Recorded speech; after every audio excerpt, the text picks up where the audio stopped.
Kan ku kejar mimpi, kan ku terbang tinggi. Tak ada kata tidak, ku pasti bisa.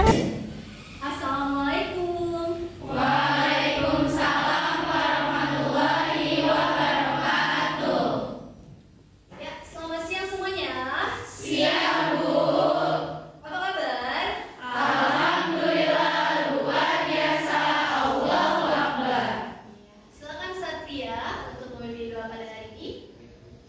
Sebelum memulai pembelajaran, lebih baiknya kita berdoa menurut agama dan kepercayaan masing-masing. Berdoa dimulai.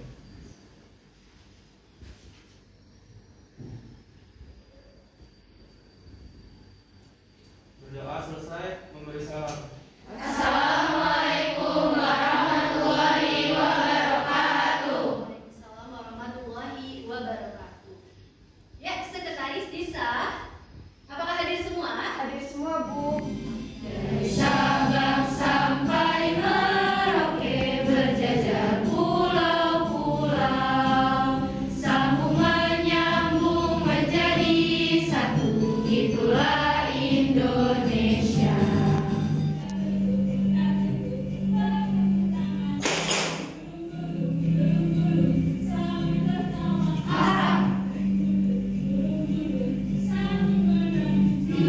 Pertemuan sebelumnya membahas tentang apa ya?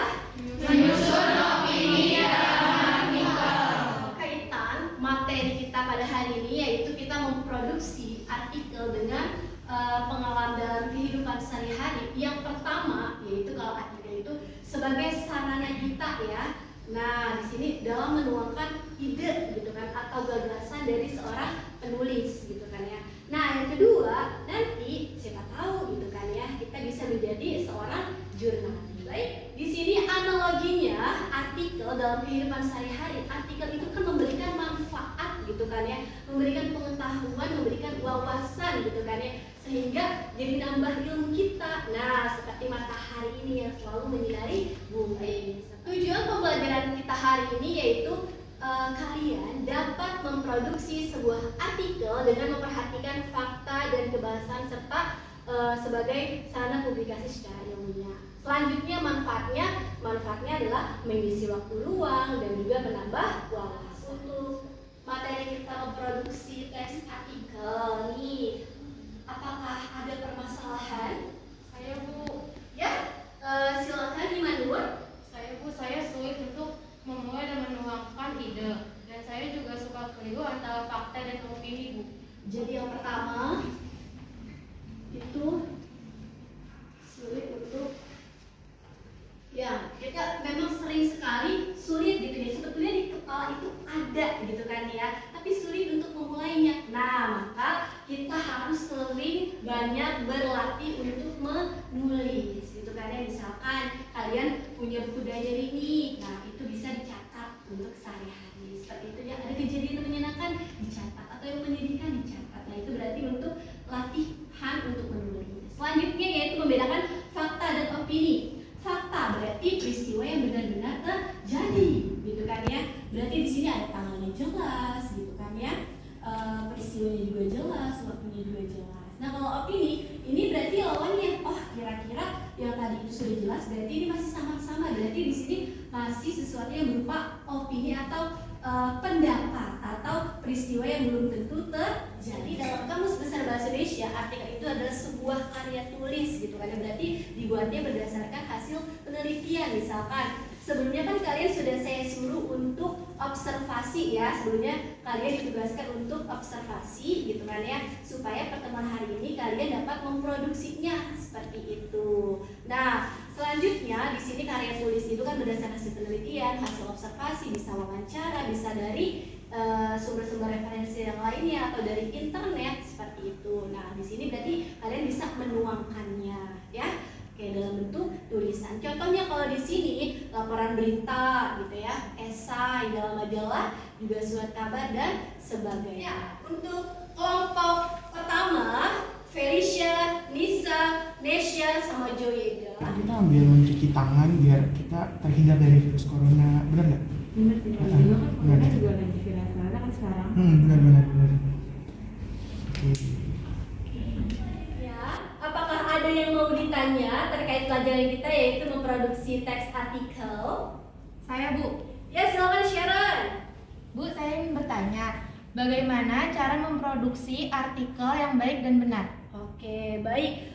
Bagaimana cara kita memproduksi teks artikel yang benar? Yang pertama, itu kita harus memperhatikan strukturnya, ya. Strukturnya yaitu yang pertama tadi berarti kita harus tahu. Yang pertama ada isu, yang kedua ada argumen, yang ketiga berarti ada penegasan. Nah, selain itu berarti kita juga harus mempelajari yang ada kaitannya dengan kaidah kebahasaan dan fakta. Selanjutnya saya akan membagikan LKPD. Nanti tugasnya kalian yaitu memproduksi teks artikel dengan memperhatikan fakta.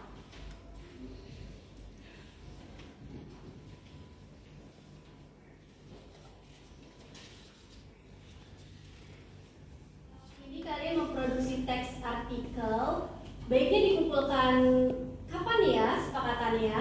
Hari Minggu. Hari ini ya dikumpulkan ya. Berarti silakan dikerjakan. Selamat siang Ibu. Siang. Baik, pada hari ini saya ingin bertanya, apa korelasi mencuci tangan dengan mencegah virus corona?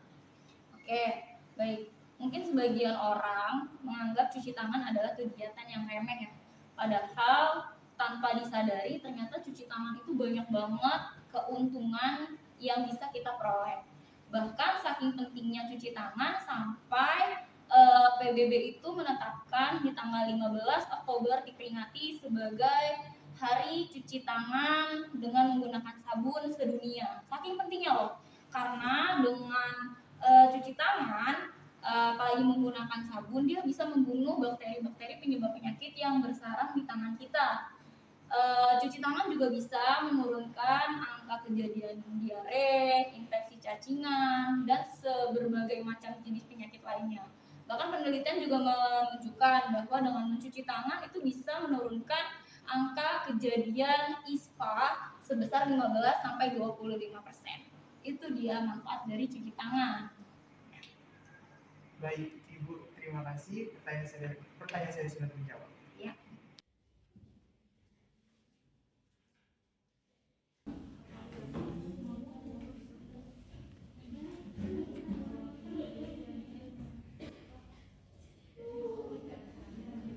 Bagaimana paham cara memproduksi sebuah artikel? Paham. Oke, paham. Sudah tahu ya langkah-langkahnya ya? Baik, silakan ditulis. Apakah ada kendala? Tidak. Oke, tidak ya. Ini artikelnya sudah diketik, silakan dikoreksi. Oke, baik. Baik, saya akan mengumumkan tentang kriteria penilaian tentang memproduksi teks artikel. Jadi, di sini kita harus memperhatikan tentang kelengkapan strukturnya. Yang pertama, jadi kalau kalian membuatnya lengkap dengan isu, argumentasi, penegasan, itu poinnya 50. Untuk yang membuat ketiga subaspek namun tidak lengkap, poinnya 25. Hanya membuat 2 aspek, itu poinnya 15. Dan hanya membuat 1 subaspek, berarti poinnya 10. Jangan lupa tetap memperhatikan fakta. Apakah sudah ada yang selesai? Sudah, Bu. Oke, sudah ya. Kelompok 1 silakan untuk mempresentasikannya. Assalamualaikum warahmatullahi wabarakatuh. Waalaikumsalam warahmatullahi wabarakatuh. Perkenalkan, nama saya Felicia Asmi Jasmine dengan teman saya Nisa Ardita, saya Nisha Putri Andreni. Saya Joido Suryanto Rosun. Kami akan mempresentasikan artikel yang kami buat dengan judul Ayo Cuci Tangan Agar Virus Corona Tidak Menyerang. Sejak 2 Maret 2020, Indonesia dihebohkan dengan infeksi virus baru yang bernama coronavirus. Banyak korban yang meninggal akibat virus ini karena gagal napas. Namun, tahukah Anda bahwa penyebaran virus tersebut dapat dicegah dengan tindakan mudah seperti mencuci tangan? Paragraf tersebut termasuk bagian pengenalan isu. Coronavirus atau coronavirus disease 2019 atau disebut COVID-19 merupakan sebuah virus baru yang menyebabkan gangguan pada sistem pernapasan pada manusia dan dapat menular antar sesama manusia. Virus ini ditemukan pertama kali pada sebuah tempat di Cina bernama Wuhan. Hingga 22 Maret 2020 terdapat 142 kasus terkonfirmasi dari berbagai negara, termasuk Cina, Singapura, Malaysia, Jepang, Vietnam, Australia, hingga Prancis, Amerika Serikat, dan Indonesia. Tahukah Anda bahwa mencuci tangan merupakan hal yang sangat penting dalam dunia medis? Hingga Perserikatan Bangsa-Bangsa atau disebut PBB membuat sebuah kampanye global untuk menyatakan setiap tanggal 15 Oktober adalah hari cuci tangan pakai sabun sedunia.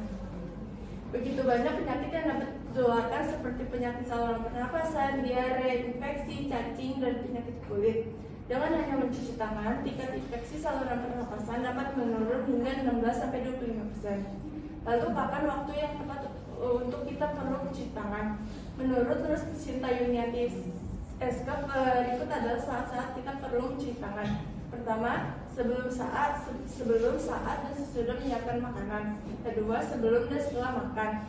Ketiga, setelah batuk atau bersin. Keempat, setelah menyentuh sampah. Yang kelima, setelah beraktivitas.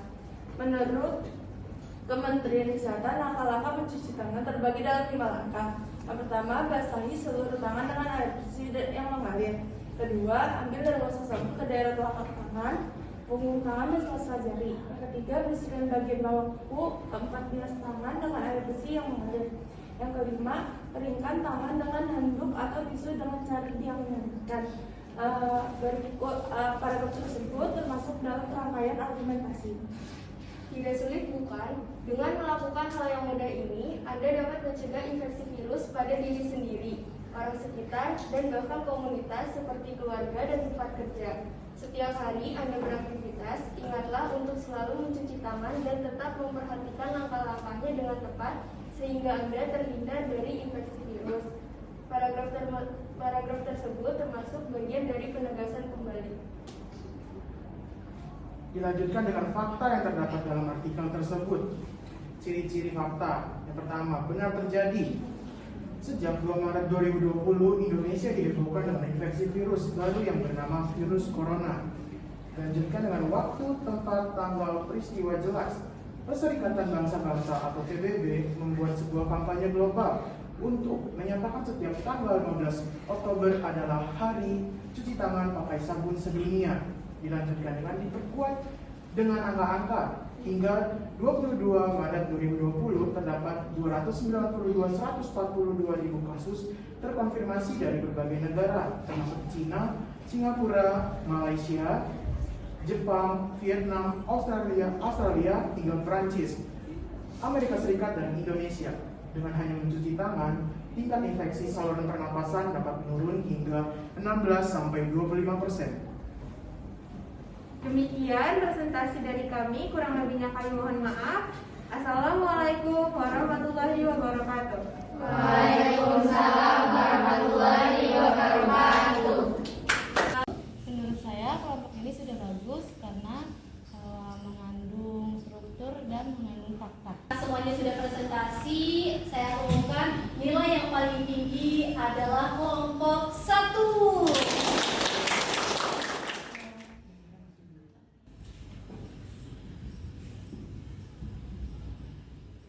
Nilai Nisa 100, Joeda 100. Seru banget, menambah wawasan dan melatih kekompakan.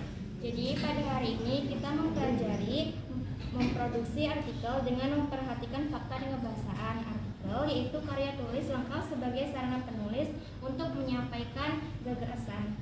Fakta yaitu peristiwa yang benar-benar terjadi. Jadi artikel itu dapat memberikan kita pengetahuan dan wawasan yang luas. Ya, bagaimana pertemuan kita hari ini? Apakah menyenangkan? Menyenangkan.